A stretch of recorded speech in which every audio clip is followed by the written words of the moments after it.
Alright, this is a little tutorial on power chords for Joe. If you look in your Bible here, the Guitar Chord Bible by Phil Capone, we both have it, turn to page 234 and 235. It looks something like this, and this isn't what I'm going to teach you. However, look at position number 4, where it's asking you to put your first finger on the A string of the 3rd fret and your 3rd finger on the D string of the 5th fret. Alright, you see how underneath that 3rd finger it has a 4 with brackets? You can actually play that too. So you're going to use 3 fingers here. You're not going to use this one. Put that one away, right? You're going to use your index, your ring, and your pinky. Your thumb and your middle, we're not going to use them, right? So, C5. You got your first finger on the 3rd fret of the A string, which is the 2nd string from the top, right? There it is. And then over here on the 5th, you're going to play your 3rd, your 4th finger, aka your ring, on the 5th fret on the D string, and your pinky on the 5th fret of the G string. And that should be a C5. Now let's just move up one set of strings, all these fingers.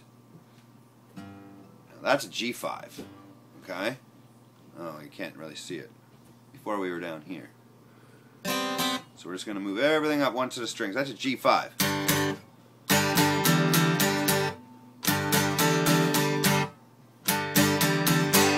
I'm still living with your... Right? All I'm doing there is playing the G5, which is your first finger on the low E, first that string right up there, the 6th string, right? And your ring finger is going to be on the 5th fret of the A, and your pinky will be on the 5th fret of the D. Right. So you play that. Right, you get that sound. Now only try to hit those first three strings, right? Everything else you don't really want to hear. So it's a little bit of this right hand here and this motion. So you got to get used to it. It takes some time. And all I'm doing to get that Everclear sound that we just heard there is lifting this first finger.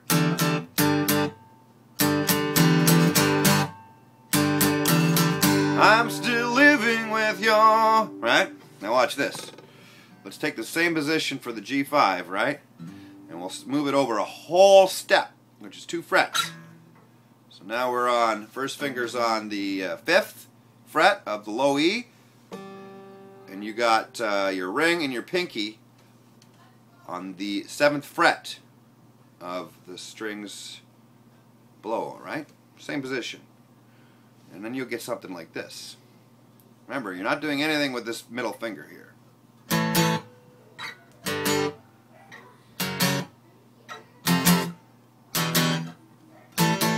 Right?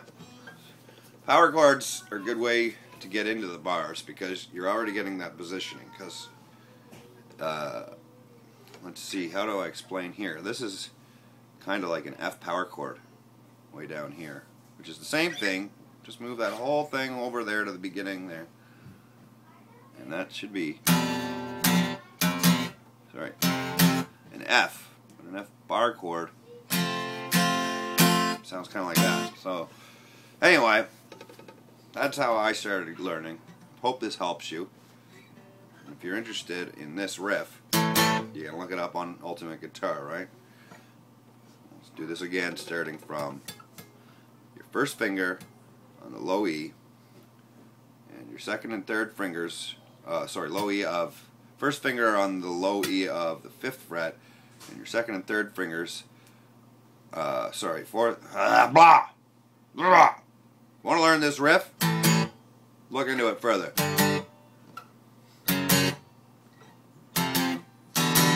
Right? Once again, page 235,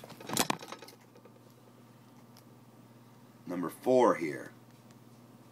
That's pretty much the position you want to be in for a C5. Remember, if you move everything up a whole, one string each, you'll be on that G5 for the Everclear. And where it says here that this 4, which probably is telling you to mute it, you can actually play it. You don't have to mute it. Right? So move it up. Hope that helps. And if not, well, I'm just a beginner too. So there you go. Practice and enjoy.